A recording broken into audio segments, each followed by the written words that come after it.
여러분, 상상도 못할 일이 벌어졌습니다. 한국인 엄마가 프랑스 파리의 한 학교에 보낸 도시락 하나가 프랑스 급식 전체를 뒤흔드는 엄청난 사건을 일으켰다고 합니다.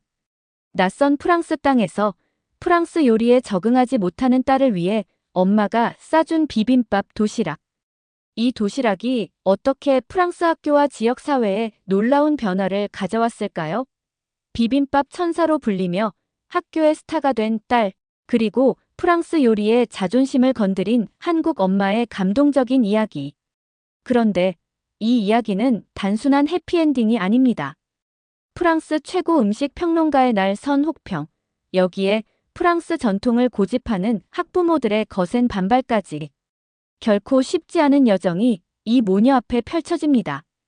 과연 이들은 어떻게 이 모든 난관을 헤쳐나갔을까요? 영상 끝까지 함께하여 이 기적 같은 이야기의 결말을 놓치지 마세요. 제 이름은 서지우예요. 한국에서 요리 강사로 꽤 오랫동안 활동했죠. 맛있는 음식을 만들고 사람들에게 요리의 즐거움을 알려주는 일은 제게 큰 기쁨이었어요. 하지만 남편의 갑작스러운 파리 발령은 제 삶을 송두리째 바꿔놓았답니다. 남편은 세계적인 IT 기업에서 인공지능 기반 스마트 시티 프로젝트를 담당하는 핵심 연구원이거든요. 남편에게는 더할 나위 없이 좋은 기회였지만 어린 딸과 함께 낯선 땅으로 떠나야 하는 저에게는 막막함과 두려움이 더 컸습니다. 남편은 파리가 혁신과 기술의 중심지라며 새로운 환경에서 더 큰 꿈을 펼칠 수 있을 거라고 기대에 부풀어 있었어요. 저 역시 남편의 성공을 진심으로 응원했지만 마음 한편에는 걱정이 가득했습니다. 무엇보다도 이제 막 초등학교에 입학한 딸이 걱정이었어요. 언어, 문화, 음식 모든 것이 낯선 프랑스에서, 그것도 프랑스 전통을 중시한다는 파리국제 초등학교에서 우리 딸이 잘 적응할 수 있을지, 혹시라도 상처받는 일은 없을지 밤잠을 설치기 일쑤였죠. 파리에 도착하던 날 창밖으로 펼쳐지는 풍경은 마치 그림처럼 아름다웠어요. 맑고 푸른 하늘 아래 고풍스러운 건물들이 줄지어 서 있었죠. 하지만 저는 그 아름다움을 온전히 만끽할 수가 없었어요. 마치 낯선 행성에 불시착한 우주인처럼 모든 것이 낯설고 불안하게 느껴졌거든요. 학교에 대한 걱정은 기우가 아니었어요. 며칠 후 딸은 시무룩한 표정으로 집에 돌아왔어요. 학교 급식이 입에 맞지 않는다는 거였죠. 프랑스 음식 특유의 향신료와 조리법은 한국에서 나고 자란 아이에게는 쉽지 않은 도전이었나 봐요. 아이는 밥을 거의 먹지 못하고 빵 몇 조각으로 허기를 달랜다고 했어요. 그 말을 듣는 순간 제 가슴은 무너져 내리는 것 같았습니다. 엄마가 도시락 싸줄까? 조심스럽게 물었더니 아이는 기다렸다는 듯이 고개를 끄덕였어요. 눈가가 촉촉해진 아이를 보며 저는 결심했어요. 아이를 위해서, 그리고 낯선 이 도시에서 우리 가족이 꿋꿋하게 살아남기 위해서 제가 할 수 있는 모든 것을 해야겠다고요. 다음 날부터 저는 매일 아침 일찍 일어나 도시락을 준비했어요. 한국에서 가져온 식재료와 조리 도구들은 낯선 파리에서 저를 지탱해주는 든든한 버팀목 같았죠. 처음에는 아이가 좋아하는 계란말이, 멸치볶음, 김치 같은 익숙한 반찬들 위주로 도시락을 쌌어요. 혹시라도 냄새가 날까봐 밀폐 용기를 몇 겹으로 포장하는 것도 잊지 않았죠. 매일 저녁 저는 아이에게 그날 도시락은 어땠는지, 친구들 반응은 어땠는지 꼼꼼하게 물어봤어요. 다행히 아이는 엄마가 싸준 도시락 덕분에 학교 가는 게 조금은 즐거워졌다고 말했어요. 그 말을 들을 때마다 저는 안도감과 함께 작은 희망을 느꼈답니다. 낯선 파리에서 제 요리가 우리 가족을 지켜주는 작은 방패막이 되어줄 수 있을 거라는 희망을요. 마치 어두운 밤바다를 밝히는 등대처럼 제 요리가 우리 가족에게 따뜻한 위로와 용기를 줄 수 있기를 간절히 바랐습니다. 매일 아침 저는 딸아이의 도시락을 싸면서 마치 전투에 나가는 장수처럼 비장한 마음이 들었어요. 처음에는 아이가 좋아하는 반찬 위주로 도시락을 구성했죠. 한국에서처럼 따뜻한 밥과 국을 챙겨줄 수 없는 게 안타까웠지만요. 그러던 어느 날 문득 비빔밥이 떠올랐어요. 여러 가지 채소와 고기, 고소한 참기름 냄새가 어우러진 비빔밥이라면 시각적으로도 화려하고 맛도 좋아서 아이 친구들의 관심을 끌 수 있을 것 같았죠. 게다가 비빔밥은 다양한 영양소를 골고루 섭취할 수 있는 건강식이기도 하잖아요. 프랑스 아이들에게 한국의 맛을 제대로 보여줄 수 있는 좋은 기회가 될 거라는 생각이 들었습니다. 다음 날 아침, 저는 평소보다 더 일찍 일어나 냉장고를 열었어요. 다행히 비빔밥 재료로 쓸만한 채소들이 넉넉하게 있었죠. 콩나물, 시금치, 당근, 호박, 버섯, 한국에서 가져온 고추장, 참기름, 간장도 넉넉했어요. 저는 신선한 채소들을 깨끗하게 씻어 정성스럽게 다듬고 각각의 재료에 맞는 양념을 해서 볶았어요. 소고기는 얇게 썰어 간장, 설탕, 다진 마늘, 참기름으로 만든 양념에 재워두었다가 팬에 볶았죠. 비빔밥의 핵심은 고추장이지만 프랑스 아이들에게는 너무 매울 수 있으니 저는 고추장 대신 간장과 참기름을 베이스로 한 특제 소스를 만들었어요. 한국에서 요리 강사로 일할 때 개발했던 레시피였는데 맵지 않으면서도 감칠맛이 나서 외국인들에게 인기가 많았거든요. 마지막으로 따뜻한 밥 위에 준비된 재료들을 색깔별로 보기 좋게 올리고 그 위에 특제 소스와 고소한 참기름을 듬뿍 뿌렸어요. 완성된 비빔밥 도시락은 마치 한 폭의 그림처럼 아름다웠죠.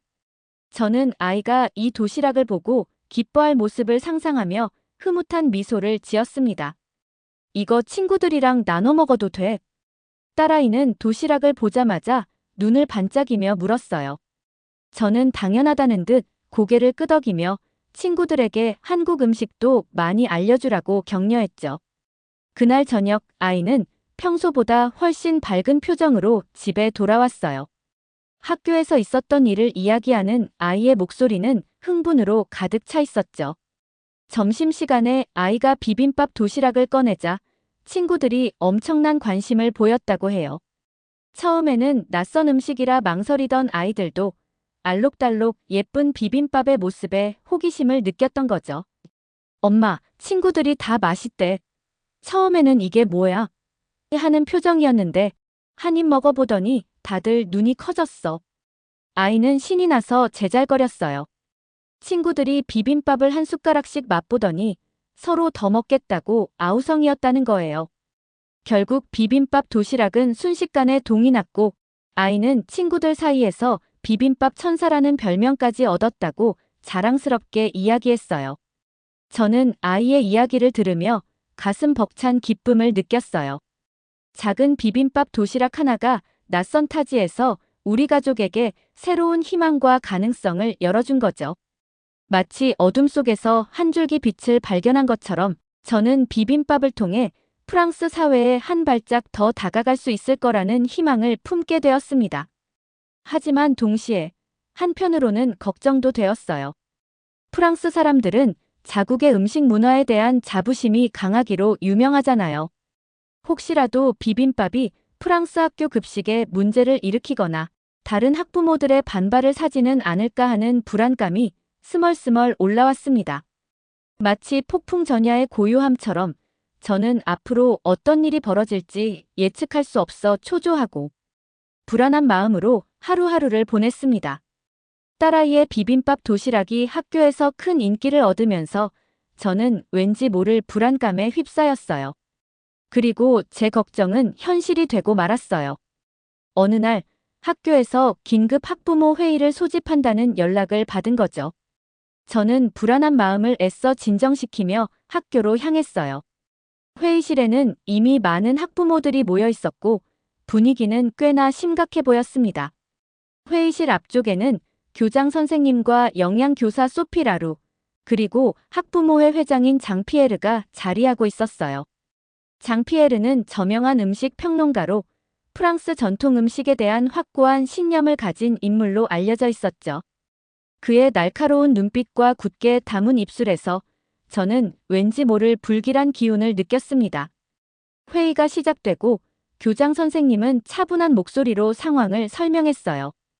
딸아이의 비빔밥 도시락이 학교에서 큰 인기를 얻으면서 일부 학부모들 사이에서 우려의 목소리가 나오고 있다는 거였죠.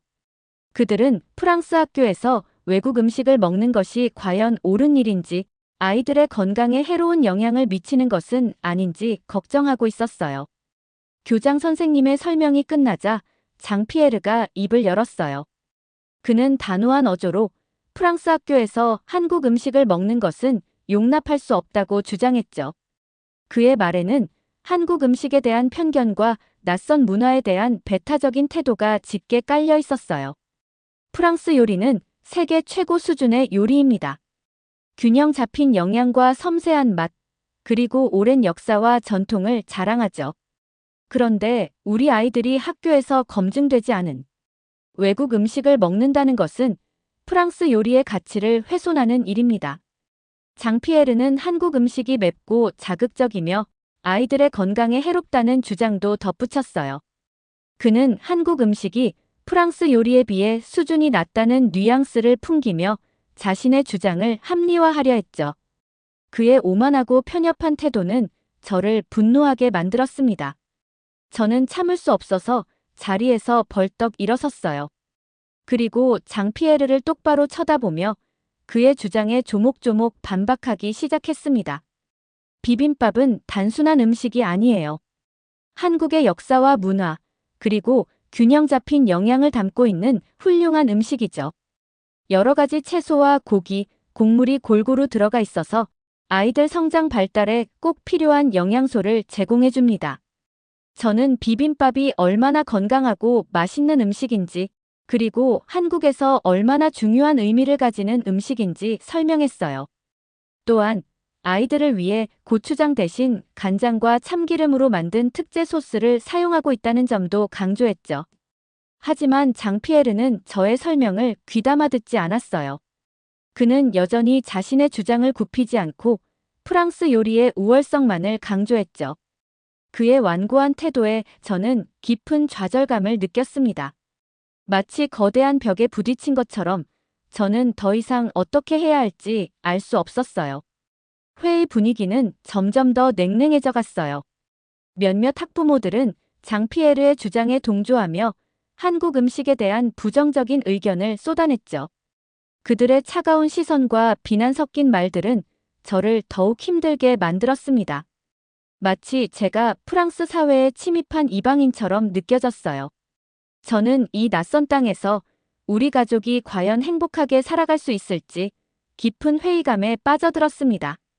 차가운 긴장감이 감도는 회의실에서 저는 숨막힐 듯한 압박감을 느꼈어요. 장피에르를 비롯한 몇몇 학부모들의 강경한 태도는 마치 거대한 벽처럼 저를 짓눌렀죠. 이대로 물러설 수는 없었어요. 저는 한국 음식의 우수성을 알리고 프랑스 사람들의 편견을 깨뜨릴 방법을 찾아야만 했습니다. 그때 제 머릿속에 한 가지 아이디어가 떠올랐어요. 바로 프랑스 식재료를 활용해 만든 프랑스식 비빔밥을 선보이는 것이었죠. 한국에서 요리 강사로 활동했던 경험을 바탕으로 프랑스 사람들에게 익숙한 재료들을 사용해 비빔밥을 재해석하는 거였어요. 저는 조심스럽게 제 아이디어를 제안했어요. 프랑스 식재료를 사용해 만든 비빔밥을 맛보여드리고 싶다고, 이를 통해 한국 음식에 대한 오해를 풀고 싶다고 말했죠. 제 제안에 회의실은 잠시 술렁였어요. 몇몇 학부모들은 여전히 의심스러운 눈초리를 보냈지만 교장 선생님과 소피 라루는 흥미로운 표정을 지었죠. 장피에르는 잠시 생각에 잠긴 듯 하더니 이내 고개를 끄덕였어요. 그는 좋습니다. 당신의 제안을 받아들이죠. 하지만 만약 프랑스식 비빔밥이 우리의 입맛을 만족시키지 못한다면 더 이상 비빔밥 같은 음식을 학교에 반입하지 않아야 할 겁니다. 라고 단호하게 말했어요. 그의 말에는 여전히 의심과 경계심이 가득했지만 저는 한 줄기 희망을 보았습니다. 회의가 끝나고 저는 곧바로 프랑스식 비빔밥 개발에 착수했어요. 프랑스 식재료를 구하기 위해 파리의 유명한 식료품점과 시장을 돌아다녔죠. 푸아그라, 달팽이, 트러플 오일, 염소 치즈, 아스파라거스, 엔다이브 프랑스 요리를 대표하는 고급 식재료들이 제 눈길을 사로잡았어요. 저는 한국에서 가져온 고추장, 된장, 간장, 참기름 등 전통 양념들과 프랑스 식재료들을 조화롭게 섞어 새로운 맛을 창조해 나갔어요. 푸아그라는 잘게 다져 간장과 참기름으로 양념하고 달팽이는 버터와 마늘로 볶아 풍미를 더했죠. 트러플 오일은 비빔밥 전체에 고급스러운 향을 더하는데 사용했어요. 수많은 시행착오 끝에 마침내 저는 만족스러운 결과물을 얻었어요. 프랑스 전통 식재료와 한국 전통 양념이 완벽하게 조화를 이루는 새로운 비빔밥이 탄생한 거죠. 저는 이 비빔밥에 파리지앵 비빔밥이라는 이름을 붙였습니다. 며칠 후 저는 학교 강당에서 학부모들을 대상으로 파리지앵 비빔밥 시식회를 열었어요. 강당에는 긴장감과 기대감이 뒤섞인 묘한 분위기가 감돌았죠. 저는 조심스럽게 파리지앵 비빔밥을 학부모들에게 한 접시씩 나눠주었어요. 처음에는 낯선 비주얼에 주저하던 학부모들도 비빔밥에서 풍기는 고급스러운 향에 이끌려 조심스럽게 숟가락을 들었습니다. 그리고 놀라운 일이 벌어졌어요. 파리지앵 비빔밥을 맛본 학부모들의 얼굴에 하나둘씩 미소가 번지기 시작한 거죠. 그들은 프랑스 요리와 한국 요리의 절묘한 조화, 그리고 비빔밥의 새로운 변신에 감탄하는 모습이었어요. 정말 맛있어요. 프랑스 요리와 한국 요리가 이렇게 잘 어울릴 줄은 몰랐어요. 이 비빔밥은 정말 특별하네요. 고급스러우면서도 친숙한 맛이에요. 우리 아이들이 이 비빔밥을 먹을 수 있다면 정말 좋을 것 같아요. 학부모들의 긍정적인 반응에 저는 가슴 벅찬 기쁨을 느꼈어요. 마치 오랜 시간 동안 굳게 닫혀있던 문이 활짝 열리는 것 같았죠. 가장 놀라운 것은 장피에르의 변화였어요. 그는 파리지앵 비빔밥을 맛본 후 한동안 아무 말도 하지 못했어요. 그리고는 천천히 자리에서 일어나 저에게 다가왔죠. 서지우 씨, 제가 틀렸습니다. 한국 음식에 대한 저의 편견이 완전히 깨졌어요. 당신의 비빔밥은 정말 훌륭합니다. 프랑스 요리와 한국 요리의 장점을 완벽하게 조화시킨 새로운 요리의 경지를 보여주었어요. 장피에르는 자신의 잘못을 인정하고 진심으로 저에게 사과했어요. 그는 한국 음식의 매력을 인정하고 앞으로 한국 문화를 더 깊이 이해하고 싶다고 말했죠. 그의 변화에 저는 큰 감동을 받았습니다. 그날 시식회는 대성공이었어요. 학교는 한 달에 한 번 세계 음식의 날을 열어 다양한 나라의 음식을 소개하기로 결정했죠. 그리고 그 첫 번째 주자로 한국의 비빔밥이 선정되었습니다. 저는 파리지앵 비빔밥을 통해 한국 음식의 우수성을 알리고 프랑스 사람들과의 문화적 교류를 이끌어낸 것에 큰 보람을 느꼈습니다. 세계 음식의 날 첫 번째 주자로 한국 음식이 선정되면서 저는 엄청난 책임감과 부담감을 느꼈어요. 프랑스 학교 급식 시스템에 한국 음식을 도입하는 것은 전례가 없는 일이었기 때문이죠. 수많은 시행착오와 어려움이 예상되었지만 저는 포기하지 않았습니다. 저에게는 든든한 지원군들이 있었으니까요. 가장 큰 힘이 되어준 사람은 영양교사 소피 라루였어요.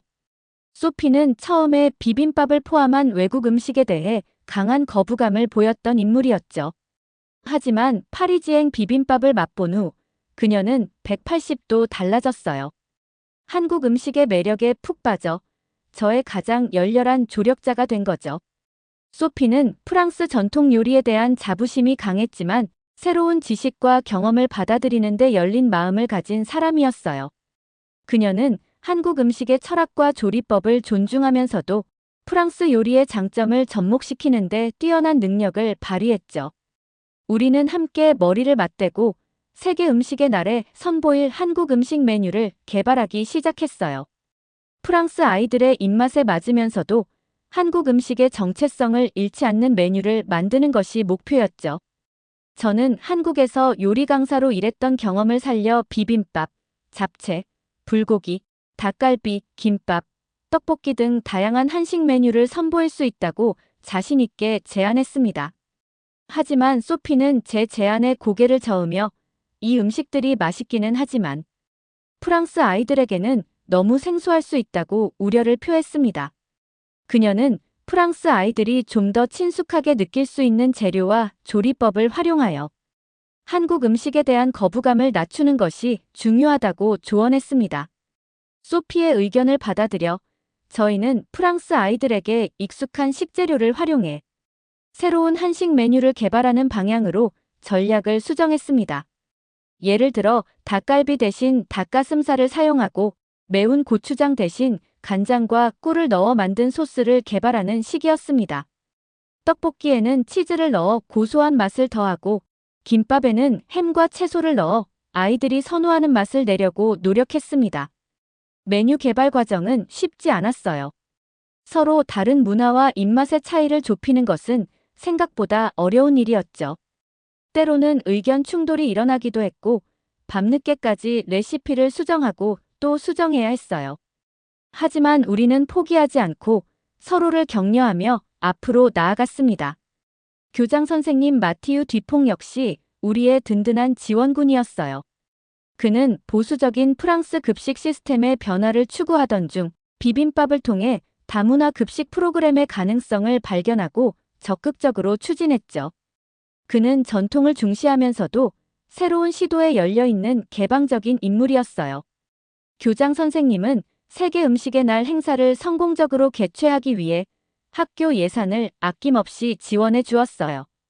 한국 식재료를 구입하고 조리 시설을 확충하고 홍보 자료를 제작하는 데 필요한 모든 것을 제공해 주었죠. 또한 교장 선생님은 학부모들의 지지를 얻기 위해 직접 나서서 설명회를 열기도 했어요. 그는 학부모들에게 세계 음식의 날 행사의 취지와 중요성을 설명하고 한국 음식의 우수성을 알리는 데 힘썼죠. 그의 적극적인 노력 덕분에 학부모들의 반응도 점차 긍정적으로 바뀌기 시작했습니다. 저는 이 모든 과정에서 진정한 협력과 이해의 가치를 배울 수 있었어요. 서로 다른 문화와 배경을 가진 사람들이 하나의 목표를 향해 힘을 합치면 놀라운 결과를 만들어낼 수 있다는 것을 깨달았죠. 마치 서로 다른 재료들이 어우러져 맛있는 비빔밥을 만들어내는 것처럼 우리는 서로의 차이를 존중하고 이해하며 더욱 풍성하고 아름다운 세상을 만들어갈 수 있을 거라고 믿게 되었습니다. 마침내 세계 음식의 날 한국 행사가 열리는 날이 밝았어요.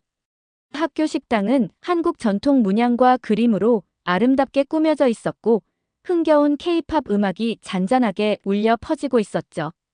저는 아침 일찍부터 학교에 나와 소피 라루와 함께 마지막 준비를 점검했어요. 식당 한쪽에는 비빔밥, 잡채, 불고기, 닭갈비, 김밥 등 다채로운 한식 메뉴들이 정갈하게 차려져 있었어요. 프랑스 아이들의 입맛에 맞게 특별히 개발한 메뉴들이었죠. 음식에서는 맛있는 냄새가 솔솔 풍겨 나왔고 저는 그 냄새를 맡으며 긴장된 마음을 달랬습니다. 행사 시작 시간이 다가오자 아이들이 하나둘씩 식당으로 모여들기 시작했어요. 아이들은 호기심 가득한 눈빛으로 한식 메뉴들을 둘러보았죠. 몇몇 아이들은 낯선 음식에 살짝 경계하는 듯 했지만 대부분은 기대에 찬 표정이었어요. 저는 아이들에게 젓가락 사용법을 가르쳐주고 한국 음식에 대한 이야기를 들려주었어요. 비빔밥은 어떻게 만들어지는지, 잡채는 어떤 재료로 만드는지, 불고기는 왜 한국 사람들이 좋아하는 음식인지 아이들은 저의 이야기에 귀를 쫑긋 세우고 쉴 새 없이 질문을 쏟아냈죠. 이 빨간 소스는 뭐예요? 엄청 매워 보여요. 이 검은색 면은 뭐로 만든 거예요? 신기하게 생겼어요. 불고기는 왜 이렇게 달콤하고 맛있어요? 저는 아이들의 질문에 하나하나 친절하게 답해 주었어요. 한국 음식에 대한 아이들의 관심과 호기심은 저에게 큰 기쁨과 보람을 안겨주었죠. 식사 시간이 시작되자 아이들은 조심스럽게 한식 메뉴들을 맛보기 시작했어요. 처음에는 낯선 맛에 어색해하던 아이들도 한 입 두 입 먹어보더니 이내 맛있게 먹기 시작했죠. 특히 비빔밥은 아이들에게 최고의 인기 메뉴였어요. 엄마, 이 비빔밥 정말 맛있어요. 한국 음식 최고예요. 딸아이는 엄지손가락을 치켜 세우며 저에게 윙크를 보냈어요. 아이의 밝은 미소를 보며 저는 그동안에 힘들었던 시간들이 모두 보상받는 기분이었습니다. 세계 음식의 날 한국 행사는 대성공이었어요. 아이들은 물론 선생님들과 학부모들까지 모두 한식의 매력에 푹 빠졌죠. 행사가 끝난 후 학교 식당은 칭찬과 감사의 말들로 가득 찼습니다. 교장 선생님 마티유 뒤퐁은 저에게 다가와 굳게 악수를 청했어요. 그는 지우 씨, 정말 감사합니다. 덕분에 우리 학교에 새로운 역사가 만들어졌어요. 세계 음식의 날은 앞으로도 매년 열릴 것이고 한국 음식은 우리 학교 급식 메뉴에 정식으로 포함될 것입니다. 라고 말했죠. 그의 말에 저는 가슴 벅찬 감동을 느꼈습니다. 프랑스 언론들도 세계 음식의 날 한국 행사를 대대적으로 보도했어요. 파리의 한 신문은 비빔밥, 파리 학교 급식을 뒤흔들다 라는 제목의 기사를 싣기도 했죠. 기사에는 비빔밥 사진과 함께 한국 음식의 우수성과 다양성을 소개하는 내용이 담겨 있었어요. 며칠 후 저는 파리 교육청으로부터 감사패를 받았습니다. 교육감은 저의 노력이 파리 학교 급식의 다양성과 포용성을 더하는데 크게 기여했다고 칭찬하며 앞으로도 프랑스와 한국의 문화 교류를 위해 힘써줄 것을 당부했습니다. 딸아이는 학교에서 비빔밥 천사를 넘어 한국 문화대사로 불리게 되었어요. 아이는 한국 문화에 대한 자부심을 느끼며 프랑스 친구들에게 한국어를 가르쳐주고 한국 문화를 소개하는 데 열심이었죠. 저는 낯선 타지에서 딸아이의 도시락 하나로 시작된 작은 변화가 프랑스 학교 급식에 큰 영향을 미친 것에 큰 보람을 느꼈어요. 그리고 이 모든 과정이 서로 다른 문화가 만나 조화를 이루고 더 나은 세상을 만들어갈 수 있다는 희망의 증거라고 믿게 되었죠. 이제 저는 프랑스에서 새로운 도전을 시작하려 해요. 한국 음식의 아름다움과 다양성을 알리는 요리 교실을 열어 프랑스 사람들과 함께 맛있는 음식을 나누며 소통하는 미래를 꿈꾸고 있습니다. 파리의 하늘 아래 비빔밥은 저에게 새로운 희망과 용기를 안겨주었어요. 앞으로 펼쳐질 저의 새로운 이야기가 또 어떤 기적을 만들어낼지 기대됩니다. 오늘 저희가 준비한 사연은 여기까지입니다. 프랑스 파리의 한 학교에서 벌어진 비빔밥 도시락의 기적, 어떻게 보셨나요? 낯선 땅에서 딸을 위해 정성껏 준비한 엄마의 사랑, 그리고 그 사랑이 만들어낸 놀라운 변화는 정말 감동적이었죠. 프랑스 요리의 자부심마저 흔들어버린 비빔밥의 힘. 어쩌면 우리에게 익숙한 평범한 한 끼가 누군가에게는 세상을 바꾸는 특별한 힘이 될 수도 있다는 걸 보여주는 이야기였던 것 같아요. 저 역시 영상을 만들면서 작은 정성과 사랑이 얼마나 큰 변화를 가져올 수 있는지 다시 한번 깨닫게 되었답니다. 오늘 이 이야기가 여러분의 마음에도 따뜻한 울림을 주었기를 바라봅니다. 여러분의 따뜻한 응원과 관심은 저희 채널에 정말 큰 힘이 됩니다. 오늘 이야기가 좋으셨다면 구독과 좋아요, 알림 설정 잊지 마세요. 여러분의 소중한 댓글 하나하나가 저희에게는 다음 영상을 만들 수 있는 원동력이 된답니다. 앞으로도 더욱 감동적이고 따뜻한 이야기로 여러분을 찾아뵐 것을 약속드리며 다음 영상에서 또 만나요. 늘 건강하시고 행복하세요. 감사합니다.